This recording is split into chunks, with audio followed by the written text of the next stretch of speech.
شاہد ہوں۔ آج میں آپ کو قرآن کا پہلا سورہ الفاتحہ کے بارے میں بتانے جا رہا ہوں۔ یہ سورہ قرآن کا سب سے پہلا ہے سورہ، اور اس کی گریٹنس اور ایٹریبیوٹنس کے بارے میں بات کریں گے۔ ورس 1، بسم اللہ الرحمن الرحیم۔ آج ہم سورہ الفاتحہ کے پہلا ورس سے شروع کرتے ہیں، جو بسم اللہ الرحمن الرحیم۔ اس ورس میں ہم اللہ کی مرکری اور اس کے ایٹریبیوشن اور اس کے بارے میں بتاتے ہیں۔ بسم اللہ اس کا مطلب ہے اللہ کے نام پر، الرحمن اس کا مطلب ہے دنیا یا مرکفول، الرحیم اس کا مطلب ہے دیا کرنا والا یا کمپیس اگنورڈ۔ ورس 2، الحمدللہ رب العالمین۔ اب ہم سورہ الفاتحہ کے دوسرے ورس پر آتے ہیں، جو ہے الحمدللہ رب العالمین۔ اس ورس میں ہم اللہ کی پیرس اور اس کے ایٹریبیوشن کے بارے میں بتاتے ہیں۔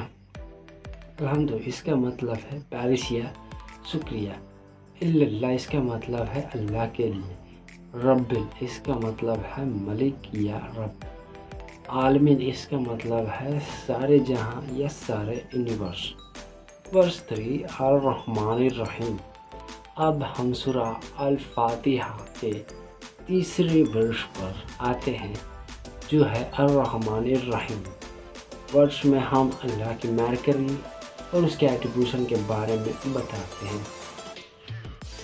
الرحمن الرحیم اس کا مطلب ہے دیالو یا مرکفول، الرحیم اس کا مطلب ہے دیا کرنے والا یا کمپیس لونیٹ۔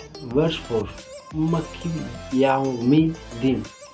اب ہم سورہ الفاتحہ کے چوتھی ورس پر ہیں، جو ہے ملکی یوم الدین۔ اس کا ورس میں ہم اللہ کی گریٹنس اور اس کے ایٹریبیوشن کے بارے میں بتاتے ہیں۔ مکی اس کا مطلب ہے ملک یا ربی، یوم الدین اس کا مطلب ہے قیامت کا دن یا ججمنٹ ڈے۔ ورس 5، ایاک نعبد و ایاک نستعین۔ اب ہم سورہ الفاتحہ کے پانچویں ورس پر ہیں، جو ہے ایاک نعبد و ایاک نستعین۔ اس ورس میں ہم اللہ کی ورشپ اور اس کے ایٹریبیوشن کے بارے میں بتاتے ہیں۔